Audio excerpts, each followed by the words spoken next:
کہ رسول اللہ صحابہ سلف الصالحین کی بھی قید لگا دی، اس لیے بدعت ہے۔ تو آج تک ان کو یہ سمجھ نہیں کہ بدعت کی تعریف کرنی کیا ہے۔ آگے چلیں۔ اسی طرح سعودی تفسیر صفحہ نمبر 1498 پہ اس نے لکھا، سعودی مفسر نے صلاح الدین یوسف جو ہے، اس طرح صحابہ اکرام سے بھی یہ عمل منقول نہیں، اگر یہ عمل خیر ہوتا تو صحابہ ضرور کرتے۔ اب اس نے صحابہ کی قید بڑھا دی، ٹھیک ہے۔ پہلے اس نے کہا کہ جو رسول اللہ سے ثابت نہ ہو، اب اس نے صحابہ کی بھی قید۔ آگے یہ جو ہے ابن باز، اس نے اسی فتاوی ابن باز کے اوپر کہتا ہے کہ تسبیح کا ترک کرنا بہتر ہے، جو ہاتھ والی تسبیح ہے، اہل علم نے ناپسند کیا ہے، تسبیح انگلیوں پر افضل ہے، جیسا کہ خود نبی علیہ السلام کیا کرتے تھے، بلکہ حکم دیا کہ انگلیوں پر کیا جائے۔ اب کہتا ہے یہ اس لیے ترک کرنا بہتر ہے کہ اہل علم نے ناپسند کیا۔ اب اس نے اہل علم کی بھی مزید قید بڑھا دی۔ تو اب تعجب کی بات ہے، جب ہمیں بدعتی بنانا ہوتا ہے کہتے ہیں یوم اکملت لکم دینکم، کہ دین مکمل ہو گیا۔ اب ان سے پوچھئے تم قیدیں بڑھاتے جا رہے ہو، صحابہ نے نہ کیا ہو، سلف صالحین نے نہ کیا ہو، حکم نہ دیا ہو، پھر بدعت ہے۔ اب تم یہ قیدیں کیوں بڑھا رہے ہو؟ کیا دین ہمارے لیے مکمل ہوا، صحابہ کے لیے مکمل نہیں ہوا تھا؟ اب جو جواب تمہارا وہی جواب ہمارا ہے۔ آگے دیکھیں۔ اور سعودی مفتی ابن باز نے زیارت مدینہ منورہ ایک کتاب ہے جو سعودیہ سے چھپی ہے، اس میں یہ کہتا ہے کہ آپ صلی اللہ تعالیٰ علیہ وسلم نے تبلیغ رسالت اور دعوت دین میں کوئی کسر نہیں چھوڑی۔ آپ نے ہر بھلائی کی خبر اپنی امت کو دے دی اور ہر برائی سے خبردار کر دیا۔ سن لیا آپ نے؟ اب ہم پوچھتے ہیں کہ جب رسول اللہ نے ہر اچھائی اور برائی سے خبردار کیا تو جو امور اہل سنت سر انجام دیتے ہیں ان میں سے کس امر کو، کس کام کو رسول اللہ نے منع کیا وہ نص لاؤ، وہ رسول اللہ کا ارشاد لے کے آؤ۔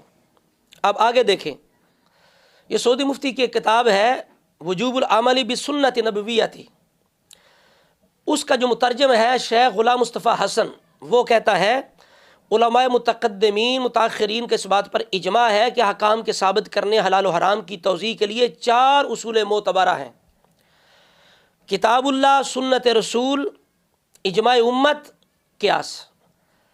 اب جب بھی کوئی نیا کام سامنے آئے گا تو یہ بندے کیا کرتے ہیں جو اہل سنت کے امور ہوتے ہیں، میلاد ہو گیا، انگوٹھے چومنے ہو گیا، اذان سے پہلے صلاۃ والسلام، حالانکہ یہ سارا کچھ پسند کیا شریعت نے، یہ فوراً بجائے اس کے کہ یہ اجتہاد کریں، یہ 4 اصولوں کی روشنی میں فیصلہ کریں، یہ کیا کہتے ہیں؟ کلو بدعت ضلالۃ، کلو بدعت ضلالۃ۔ تو پھر یہاں یہ جو اصول معتبرہ ہیں یہ کس لیے ہیں بھائی؟ یہ صرف اپنے کام جائز کرنے کے لیے ہیں، اور اہل سنت کو بدعتی بنانا تو کلو بدعت ضلالۃ کافی ہے۔ ان کے کچھ بزرگ ہیں جنہوں نے بدعت کی تعریف کے بارے میں کچھ اقوال پیش کیے۔ یہ اہل حدیثوں کا ایک مولوی ہے، تنقیح الروایہ اس کی کتاب ہے، احمد حسن دہلوی، اس نے مسند احمد کی ایک روایت ہے کہ ما احدث قوم بدعتا الا رفع مثلها من السنہ، جب کوئی قوم بدعت ایجاد کرتی ہے تو اس کی مثل سنت ہٹ جاتی ہے۔ وہ انشاءاللہ ہم اگلے بیان میں پیش کریں گے۔ اس کی شرح میں یہ لکھتا ہے کہ بدعت کا ایجاد کرنا اس کی مثل سنت کو ہٹانے والا ہوتا ہے، یعنی خود ان کا بزرگ لکھتا ہے کہ بدعت کی نشانی کیا ہے کہ جو سنت کو ہٹائے۔ ہم بھی یہ کہتے ہیں، تو اہل سنت کے جتنے امور ہیں کسی سنت کو ہٹانے والے نہیں ہیں۔ الحتہ کتاب ہے نواب صدیق حسن خان والی کی، اس میں من سن فی الاسلام سنت حسنہ، یہ روایت مسلم شریف کی پیش کر کے کہتا ہے کہ اس سے علم حدیث کا اجرا ثابت ہوتا ہے، یعنی علم حدیث کے لیے اس نے من سن فی الاسلام سنت حسنہ جو حدیث ہے اس کو پیش کیا۔ اب جب اپنی باری آئی تو کیا کیا کہ انہوں نے وہ کل بدعت ضلالۃ بھول گئے۔ اسی طرح قاضی شکانی بہت بڑا ان کا بزرگ ہے، اس کی تفسیر فتح القدیر جو ہے یہ سعودی تفسیر کا بنیادی ماخذ ہے۔ اس کی کتاب ہے نیل الاوتار، نیل الاوتار کے اندر اس نے ابن حجر اسقلانی نے جو فتح الباری کے اندر نعم البدعۃ ہذہ حضرت عمر کے فرمان کے تحت جو شرح کی ہے، ہو بہو اس نے نیل الاوتار کے اندر اس کو نقل کیا ہے۔ تو انشاءاللہ اگلے بیان کے اندر ہم وہ فتح الباری کے حوالے سے پیش کریں گے، اور اس کا یہی معنی ہے کہ اگر کوئی نیا کام ایسے اصول کے تحت ہے کہ جسے شریعت نے پسند کیا تو وہ بدعت قبیحہ نہیں ہے، مذمومہ نہیں ہے۔ اگر کسی ایسے اصول کے تحت نیا کام آئے کہ جو جس کو منع کیا گیا، ناپسند کیا گیا، تو وہ بدعت قبیحہ ہے۔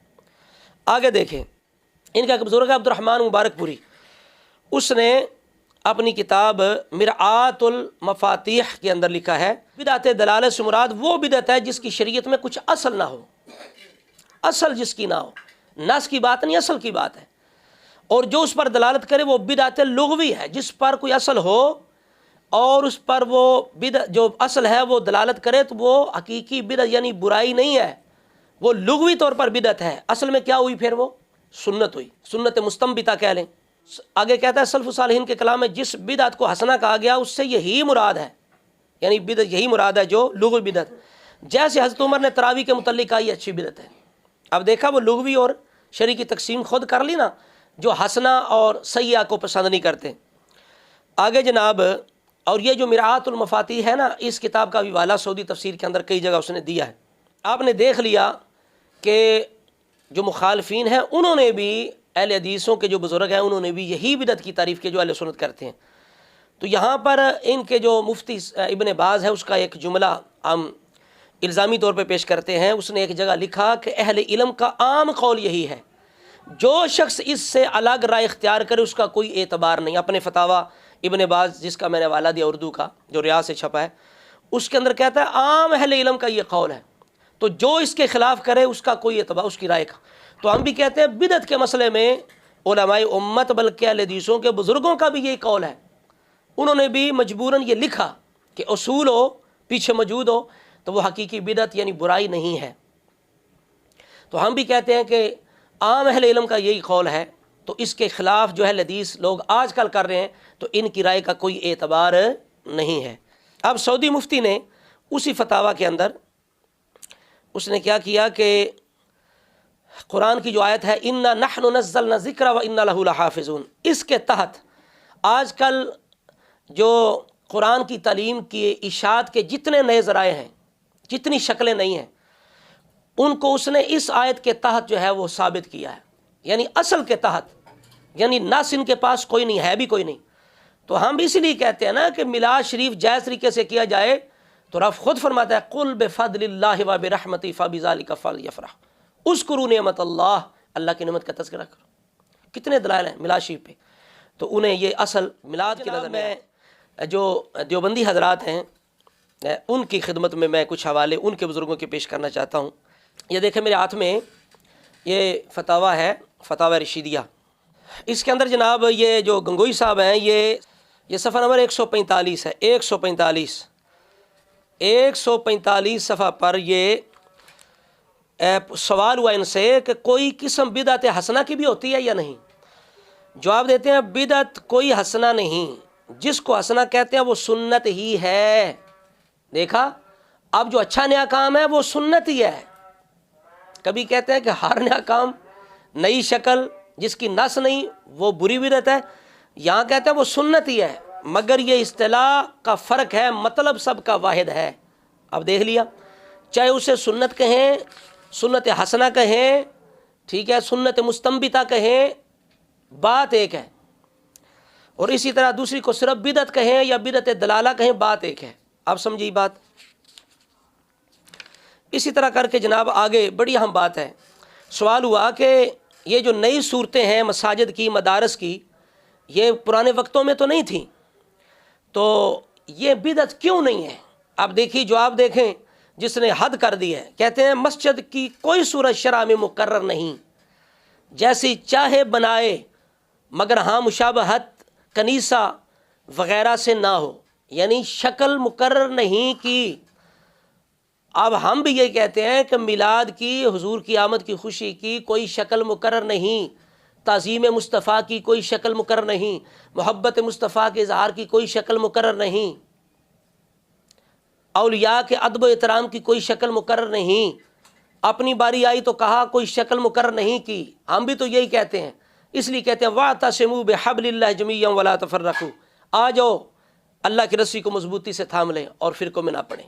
آگے کہتے ہیں الا ھذا مدارس کی کوئی صورت معین نہیں، جس طرح مساجد کی نہیں اس طرح مدارس کی نہیں، کسی صورت خاصہ کو ضروری جاننا بدعت ہے، کسی خاص شکل کو ضروری جاننا بدعت ہے، ہم بھی کسی خاص شکل کو ضروری نہیں جانتے۔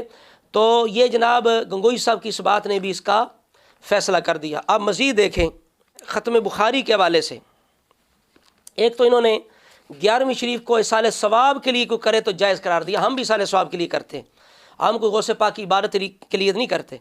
یہ کہتے ہیں اصال ثواب کی نیت سے 11ویں کو توشہ کرنا درست ہے، تو ہم بھی اصال ثواب کے لیے کرتے ہیں۔ آگے کہتے ہیں صرف یہ ہے کہ دن مقرر نہ جانے کے ضروری دن، ہم بھی ضروری نہیں جانتے، کبھی خاص گرمی والے دن کبھی بعد میں کر لیتے ہیں، تو ہم بھی کوئی دن کو کسی شکل کو ضروری نہیں سمجھتے۔ آگے دیکھیں جناب، بخاری شریف کا جو ختم، اس کے بارے میں گنگوئی صاحب کیا کہتے ہیں۔ سوال یہ ہوا کہ کسی مصیبت کے وقت بخاری شریف کا ختم کرانا قرون ثلاثہ سے ثابت ہے یا نہیں، اور یہ بدعت ہے یا نہیں؟ جواب، قرون ثلاثہ میں بخاری تالیف نہیں ہوئی تھی، مگر اس کا ختم درست ہے کہ ذکر خیر کے بعد دعا قبول ہوتی ہے۔ دیکھا، اب اصول استعمال کیا گیا نا، اب اصول کی بنیاد پر ختم بخاری کو صحیح قرار دے دیا گیا اور کہا یہ بدعت نہیں ہے۔ اس کا اصل شرع سے ثابت ہے، بدعت نہیں ہے۔ خدا کے لیے امت کو متحد کرو یار، آپ خود مانتے ہو کہ اصل ثابت ہے تو شکل کی کوئی بات نہیں۔ اب مزید دیکھو، یہ براہین قاطعہ ہے، یہ حسب حکم رشید گنگوئی صاحب یہ اس کو لکھا گیا۔ اس کے اندر خلیل احمد محدث صاحب جو ہیں وہ بھی یہی کہتے ہیں بس اس شے کا وجود شارع کے ارشاد پر موقوف ہوا، خواہ صراحتاً اشارتاً یا اشارتاً و دلالتاً۔ پس جب کسی نوع ارشاد سے حکم جواز کا ہو گیا تو شے وجود شرعی میں آ گئی، اگرچہ اس کی جنس بھی خارج میں نہ آئی ہو۔ سمجھ آ رہی کہ بس کسی طرح بھی جو چیز اشارتاً بھی ثابت ہو گئی، صراحتاً ثابت ہو گئی، دلالتاً ثابت ہو گئی، یعنی اس کی اصل شریعت، اس کی اصل جو ہے وہ اس دور کے اندر موجود ہو، تو کہتے ہیں وہ سب سنت ہے۔ یعنی کسی صورت بھی جو ثابت ہو گئی اشارتاً دلالتاً صراحتاً رسول اللہ کے دور سے، چاہے خاص شکل اس کی خارج کے اندر موجود نہ ہو، تو کہتے ہیں وہ سنت ہے، وہ بدعت نہیں ہے۔ سمجھ آ گئی بات؟ اب دیکھیں جی، اس سعودی تفسیر کے اندر جو بدعت کی تعریف کی گئی ہے، یہ صفحہ نمبر ہے 67۔ انہوں نے دو نشانیاں، دو علامتیں بیان کی ہیں۔ کہتے ہیں جس کی دین میں اصل نہ ہو۔ اب دیکھنا اصل پہ بات آ گئی نا کہ بدعت وہ ہے جس کی دین میں اصل نہ ہو۔ دوسری کیا ہے؟ جو دلائل شرع کے مخالف ہو۔ جو مخالف ہوگی وہ یہ نا جو سنت کو ہٹانے والی ہے، رفیع مثلھا من السنہ، جو سنت کو اٹھانے والی ہے، تو یہ انہوں نے کی۔ آگے سورہ یاسین کے اندر جو ہے وہ نکتب ما قدموا آثارہم، اس کے تحت یہ کیا لکھتے ہیں یہ صاحب، آپ پڑھ لیجئے گا سورہ یاسین کے تحت اس تفسیر کو کھول لیجئے گا۔ کہتے ہیں کہ آثارہم سے وہ اعمال جن کے عملی نمونے اچھے یا برے وہ دنیا میں چھوڑ جاتا ہے، یعنی خود نمونہ قائم کرتا ہے بندہ۔ یہ دیکھا نا، یہ ہے من سن فی الاسلام، آگے حوالہ بھی آئے گا۔ نمونے چھوڑ گئے، ہم بھی یہ کہتے ہیں نا کہ نمونہ نیا کرنا اصل کی بنیاد پر یہ ناجائز نہیں ہے۔ اب خود قرآن سے بدعت اچھی بدعت کو ثابت کر رہے ہیں۔ کہتے ہیں جو نمونے اچھے برے چھوڑ گیا، اس کے مرنے کے بعد اس کی اقتداء میں لوگ وہ اعمال بجا لاتے ہیں، جس طرح حدیث میں ہے من سن فی الاسلام سنتا حسنہ، جو اسلام میں، یہ کہتے ہیں نا اسلام تو مکمل ہو گیا، دین مکمل ہو گیا، تم دین کو مکمل کر رہے ہو۔ اب میں پوچھتا ہوں، جس نے ایک نیا نمونہ چھوڑا وہ دین مکمل کر رہا ہے؟ اور دین مکمل کرنے کی بات نہیں ہے، نہ کسی مسلمان کا یہ عقیدہ ہے کہ دین ناقص ہے، لیکن یہ اجازت ہے کہ نئی شکل تم دے سکتے ہو۔ اب دیکھیے، کہتے ہیں وہ حدیث پاک پیش کی مسلم شریف سے، آگے کہتے ہیں اسی طرح، یعنی مسلم شریف کے اندر ایک اور حدیث ہے کہ جب انسان مر جاتا ہے تو 3 ذریعے اس کے ثواب کے جاری رہتے ہیں، جن کا ثواب قبر میں بھی اسے پہنچتا ہے۔ وہ 3 چیزیں ہیں، نیک اولاد، وہ علم جس سے لوگ فائدہ اٹھائیں، اور صدقہ جاریہ۔ سمجھ آ رہی؟ اب میں پوچھتا ہوں کہ جو اس نے نمونہ علم کا جاری کیا، اب نیا نمونہ ہے نا، اب اس کی بنیاد کیا ہے؟ علم دین۔ علم دین کی اشاعت کے نام پر نیا نمونہ اس نے قائم کیا، تو اس کا ثواب اس کو، یعنی بدعت ایک نئی شکل دی، تو کیا ہوا؟ اس کا قبر میں ثواب، یہ مان رہے ہیں، ملتا ہے۔ یعنی بدعت کا ثواب اب قبر میں پہنچنے لگ گیا ہے۔ سمجھ آ گئی؟ آگے کیا کہتے ہیں؟ اسی طرح صدقہ جاریہ ہے، تو ظاہری بات ہے صدقہ جاریہ کا ایسا نمونہ پیش کرے گا نیا، جس طرح آج کل اس کی مثال ہے، لوگ پانی، صاف پانی کے لیے فلٹر لگاتے ہیں۔ صحابہ کے دور میں کنویں تھے، اب فلٹر لگائے جاتے ہیں، موٹریں لگائی جاتی ہیں، تو اب اس کا ثواب بھی قبر میں ملے گا۔ اسی طرح آگے سورہ انفطار آیت نمبر 5 کے تحت بھی یہی کچھ لکھا۔ اسی طرح صفحہ نمبر 949 پر لکھا کہ عمل صالح وہ ہے جو شریعت کے موافق ہو۔ یہاں یہ نہیں کہ جس کی نص ہو، بلکہ موافق ہو، بس مطابقت ہو تو پھر بھی وہ صالح ہے۔ آگے اسی طرح صفحہ نمبر 67 اور 59 پر لکھتے ہیں معروف وہ ہے، یعنی نیکی وہ ہے، معروف وہ ہے جسے شریعت نے اچھا قرار دیا ہو۔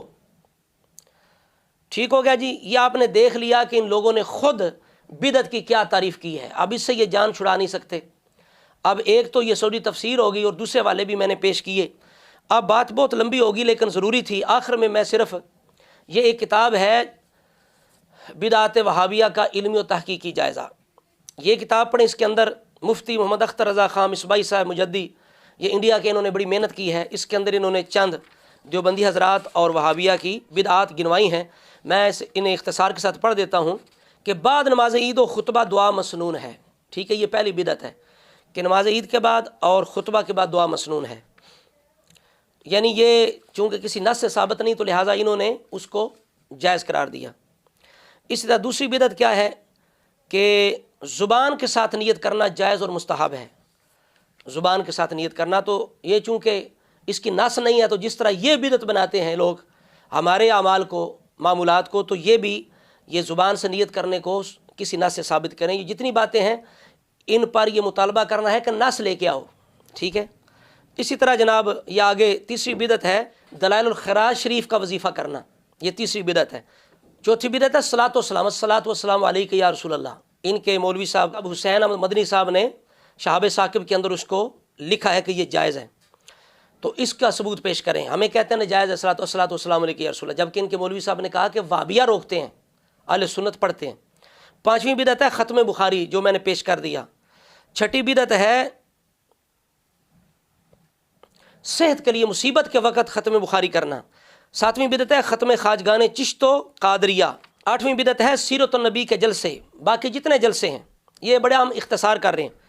اسی طرح خلفائے راشدین کے ایام منائے جاتے ہیں، اس کو نص سے ثابت کیا جائے۔ اسی طرح 6 کلموں کے نام اور 5واں اور 6واں کالمہ، ایمان مفصل، ایمان مجمل، ٹھیک ہے، یہ کسی حدیث سے ثابت کی جائے۔ تو یہ بدعات 12 ہو گئیں۔ 13 جو ہے وہ سالگرہ کے بارے میں پوچھا گیا تو اسے انہوں نے جائز قرار دیا، جبکہ بچے تو صحابہ کرام کے بھی ہاں ہوتے تھے۔ جب انہوں نے کام نہیں کیا اور رسول اللہ نے نہیں کیا، لقد کان لکم نہ فرمایا ہے، تو لقد کان لکم فی رسول اللہ اسوۃ حسنہ کا کیا معنی ہے؟ اسی طرح 14ویں بدعت کیا ہے، جس طرح یہ تبلیغ پہ نکلتے ہیں، سہ روزہ یا چلا، ٹھیک ہے، اور سار بستر بھی لے جانا، سارا انتظام کرنا، تبلیغ کے لیے نکلنا، تو یہ جو سارا انتظام ہے اور شکل ہے تبلیغ کی، اور رائے ونڈ کے اندر سال بعد جو ہے وہ اجتماع کرنا اور اتنا خرچ کر کے آنا، تو اس کی بھی یہ جو ہے وہ دلیل۔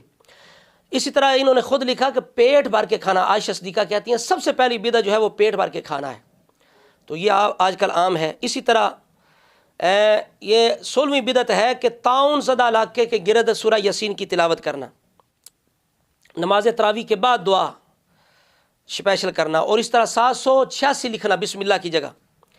تو یہ جو ہے دیوبند حضرات کی بدعات اس کتاب کے اندر۔ آگے اہل حدیث کی بدعات عید الوطنی، عید الوطنی جو ہے ان کے خود ان کے اپنے مولویوں نے بھی اس کے برا قرار دیا ہے۔ تو عید الوطنی کدھر سے آ گئی اگر عید میلاد النبی کوئی نہیں تو؟ ٹھیک ہے نا، ہر دیکھو نا اسوہ حسنہ کا کیا مطلب ہے، رسول اللہ کا اسوہ حسنہ سے کیا مراد ہے؟ ادخلوا فی السلم کافہ کا کیا مطلب ہے؟